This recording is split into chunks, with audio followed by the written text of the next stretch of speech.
d'avoir participé au colloque Pédagogie, Neurosciences et Numérique de cette seconde édition. Alors, la première question que j'ai envie de vous poser, c'est pourquoi avez-vous accepté de participer à ce colloque ? Le titre est déjà tout un programme, hein. Apprendre et réussir, c'est, je crois, presque une philosophie de vie, parce que c'est le savoir est au cœur du progrès de l'homme, de l'individu, mais aussi de la société. Et aujourd'hui, on est de plus en plus dans une société du savoir, tout le monde le sait, et ça suppose qu'on réussisse à amener tout le monde le plus loin possible dans ses compétences, et avec un état d'esprit de diversité des talents, et donc de diversité des excellences, et de réussite pour tous, non pas parce que tout le monde fait la même chose, mais parce qu'on est capable de tenir compte des progrès de la science, de tout ce que l'homme est capable de faire pour amener chacun à son excellence. Vous êtes intervenu sur la conférence sur la place effectivement de l'école et avec ce nouveau paradigme créé par le numérique, il faut le dire. J'ai bien écouté votre exposé avec les premiers socles sur la maternelle et puis ensuite d'autres socles, mais au sens général de l'école. Si on différencie formation initiale et formation continue, pour vous, c'est l'école de demain, c'est quoi en fait? Si on avait une image, un schéma, une métaphore peut-être? L'école de demain, c'est l'apprentissage de la liberté. L'acte éducatif prend tout son sens dans le fait qu'il donne plus de liberté à celui qui apprend. Ça a toujours été vrai et c'est encore plus vrai aujourd'hui.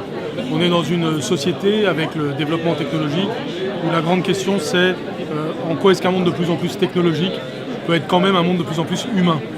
Et donc un monde qui, avec des outils de la technologie, n'oppresse pas l'homme mais au contraire lui donne des opportunités d'avoir une existence noble, une existence belle.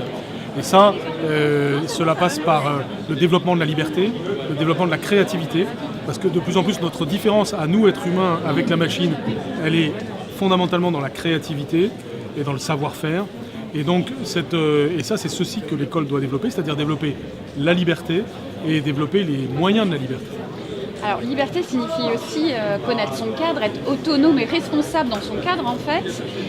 Et la liberté dans l'enseignement supérieur, j'imagine qu'au sein de votre école aussi, vous l'expérimentez. Est-ce que vous pouvez nous expliquer un ou deux exemples significatifs, justement, de ce que vous pouvez faire d'un point de vue très opérationnel? À l'ESSEC. Oui, à l'ESSEC. L'ESSEC, depuis sa création en 1907, a dans son ADN la notion de liberté. Quelque chose qui nous différencie souvent en tant qu'école, c'est d'être une école qui propose une diversité de parcours. Et ça, c'est la première illustration de la liberté. Le fait qu'il n'y a pas un parcours d'étudiant qui soit le même que celui d'un autre ou d'une autre. C'est personnalisé, c'est plutôt la singularité de chacun. Tout à fait. Chaque étudiant compose son parcours, qui est fait de cours, bien entendu, de thématiques, de spécialisation, mais aussi d'expériences professionnelles, internationales. Et à la fin, cela compose le parcours de chacun. Et ça, c'est au cœur de l'ADN de l'ESSEC. Mais il y a d'autres éléments qui illustrent la liberté à l'ESSEC. Et notamment le fait qu'on a inventé quelque chose qui s'appelle Imagine ton cours, où les professeurs viennent exposer leurs recherches. Les étudiants discutent de ce que ça stimule en eux et disent les cours dont ils ont envie plus tard. Et les professeurs viennent écouter ça et ensuite élaborent des propositions de cours sur la base de ce désir des étudiants, de cette passion des étudiants. Et ensuite, les étudiants votent pour les cours dont ils ont envie l'année suivante. Donc vous voyez, c'est un processus dialectique parce que cette liberté dont nous parlons en éducation, c'est pas la liberté consumériste, c'est pas la liberté de tiens, je vais faire ceci ou cela parce que ça me chante aujourd'hui. C'est une liberté de construction, c'est une liberté où on construit sa personnalité au fil de sa formation initiale et où on est de plus en plus capable de faire des choix éclairés parce qu'on a travaillé. Et ça, ce lien entre l'effort et le plaisir, le travail et la liberté, c'est sur le plan philosophique comme sur le plan pratique essentiel. Et finalement, ce ne serait pas ça l'école de demain, c'est-à-dire que tous les intervenants viennent exposer d'une façon ou d'une autre, avant le début d'un programme, les cours. Et en tant qu'étudiant, je choisis les blocs, les cours qui me font sens et pour lesquels, à la fin, c'est l'amalgame de l'ensemble et qui permettrait d'avoir un titre ou un diplôme. Absolument.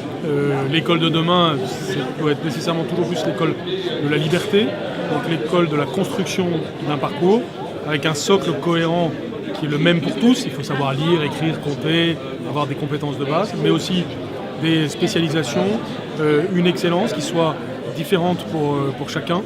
Et dans ce bloc-là, si je puis dire, dans cet ensemble-là qui se constitue pour chacun, l'esprit de liberté est absolument essentiel. Écoutez, merci beaucoup, Monsieur Blanquer, et puis à bientôt peut-être pour l'édition 2019.